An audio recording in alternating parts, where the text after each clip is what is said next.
sure of exactly what you're copying. So that's one alternative that we're going to employ. The next thing we're going to do right now, I'm going to try and clear this off. All right, CLS. Okay, the next thing I'm going to try and do now is actually going to come over to my machine on this end. All right, this is my Linux system. And I'm going to try and image the drive. Delete, trash, and actually, well, I'll leave this one for a minute. I'm connecting this jump drive to my machine. When you connect a jump drive to my machine, I'm recording it, so don't worry. When I'm connecting the jump drive to the machine, I'll have to come over to my VM here and go to removable device. Under removable devices, I can come over here and look for a mass storage. You understand? Sometimes it shows up the name, sometimes it doesn't. So I'll come over here and go to this point. Disconnect from the host. You cannot connect to the host and the virtual at the same time. So if I click this, click OK, you always want to go back and make sure that that has happened. Okay? Now it's showing me, you know, it's still with the host, right? It's not yet connected yet. So I'm going to have to make sure that this device has been disconnected. Otherwise, it's not going to see it. I'm going to have to try and make sure it's, okay, now it's connected now. You can see? Because now it's giving me the option to disconnect. So, what am I going to do? The first thing, let me try to clear this off. The first thing I want to do is to run fdisk -L. Okay? I'm recording it so you can always go back and see it. Now, look at this. I have my SDA1, and generally your first hard drive starts with SDA. All right? Your first physical disk starts with SDA. You see that? Your first partition on this drive starts with SDA1. Second partition, SDA2. Third partition, SDA3. You understand? Mm-hmm.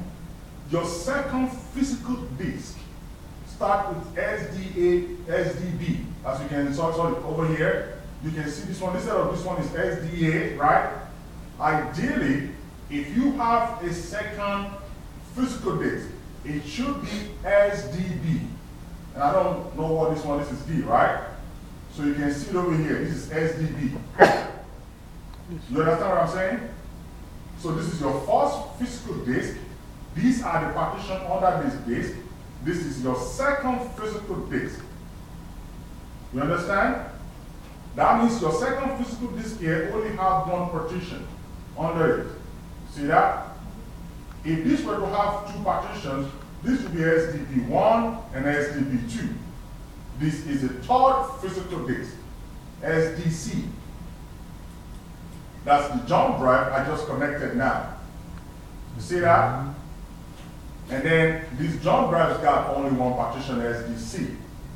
If I had to put in another physical drive now, external hard drive, what would it be?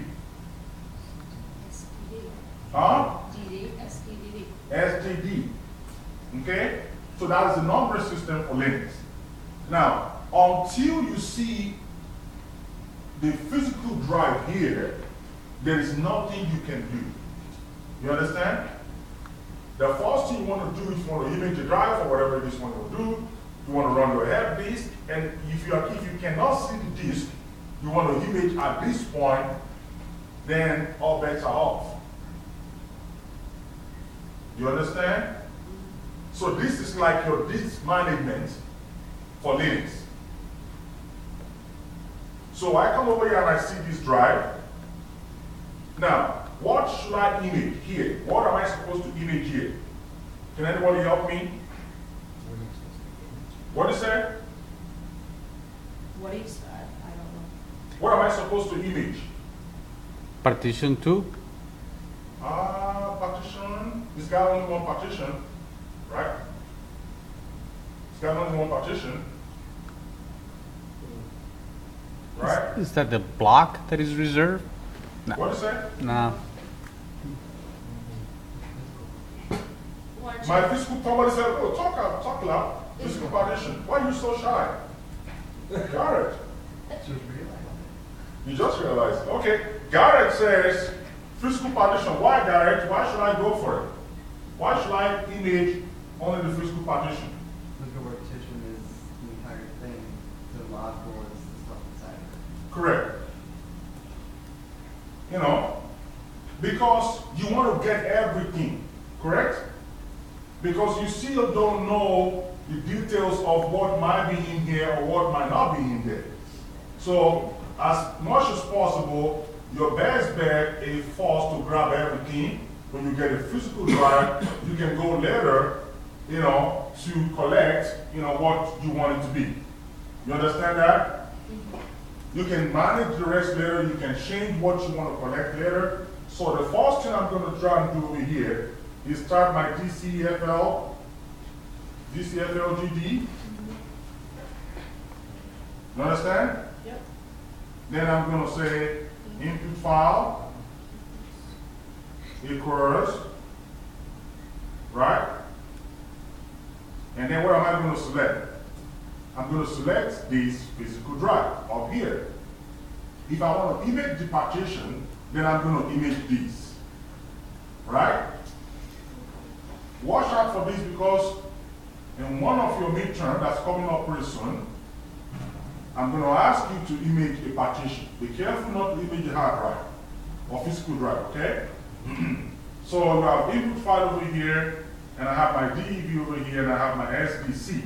Because right now I'm trying to image a physical disk. You understand? Now here are some of the options you have with DCFL GD. You remember earlier on when we were using GD to image, we can see the progress, right? So here I can set a couple of options on my machine. I can say, you know, I want you to collect the hash for me, right? I can say make sure the hash, and you can specify what kind of hash you want to use. You can say MD5. You understand? Put a comma in front of it and go on here. I can say, you know, use, you know, SHA, whatever SHA-25 you want to use. Otherwise, you can just use MD5 alone. All right? Press the space. You can say hash window. If you were to do this, and you say hash window, I can say my hash window is, let's say every 10 megabyte. Or 100 megabyte, right? Pretty much it's up to you, you know, what you want to do, right? Or I can say, what is that? So that'll hash it every 100? Yeah, we can do that. I didn't know you could do that. Yeah, absolutely, we can do that. I can say every 100 megabyte over here, excuse me, Okay. and then it will collect it for you. Or I can just say, you know, 1,000 byte, which is going to be every, you know, 1 megabyte, right? So you can do that. I'm not sure whether it's insensitive, megabyte. So you specify that. Again, that is important because sometimes if you are particular about, you know, that particular image, you know, if you want to be sure something is wrong or you want to do, you know, you want to hash every, you don't have to do hash window. You can remove it altogether, but then it's going to hash the entire thing. Gotcha. But there are cases when you might have a damaged partition on the hard drive and you want to image hash every 100, you know, of that particular image. You can do that if you want to do that. You can also create a log file. You can come back and say MD, right? That's going to create MD5 log, right?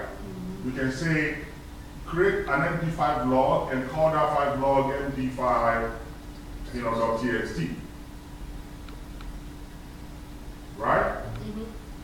If you want to create the SHA log as well, that's if you do that. You don't have to do that. You can come over here and say, you know, to convert your hash letter, hash